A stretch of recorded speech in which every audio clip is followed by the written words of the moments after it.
Hello everyone, আপনাদের সামনে আজকে কি বলবো, বাইরে দেখেন আপনারা প্রচুর রোদ এবং গরম। আমার মেয়ের অবস্থা দেখেন, মেয়ে কি পরে বসে আছে। এই মেয়েকে দেখে মনে হচ্ছে যে এটা মনে হচ্ছে পুষ আর মাঘ মাসের শীত চলে আসছে।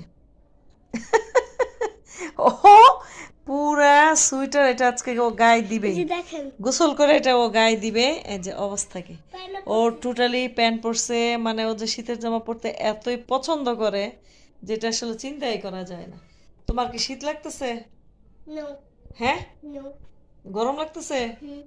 হ্যাঁ, তো তুমি এটা পরছো কেন এখন? হ্যাঁ, তো তুমি ঘেমে গেছো না? ঘামনি? খেলে অবস্থা দেখেন, আমার মেয়েটা খেলে অবস্থা দেখেন। এই যে কপাল দেখো, কপাল দেখো, এই যে দেখতেছি কপাল, এই যে কপাল দেখছি, এই যে গাম পড়েনি, দেখছো? এর খালি অবস্থাটা দেখেন, কে বলবে ওরা এই গরমের মধ্যে এই যে এত ভারী একটা সোয়েটার পরে বসে আছে। এ হচ্ছে আমার মেয়ে, একদম ভারী ক্যাপ গায়ে দিয়া, মানে ওর শখ, ও এটা পরবে, ও এটা পরে বসে থাকবে। শীত আসলে আসলে যে ও কি করবে একমাত্র আল্লাহ পাকই ভালো জানে।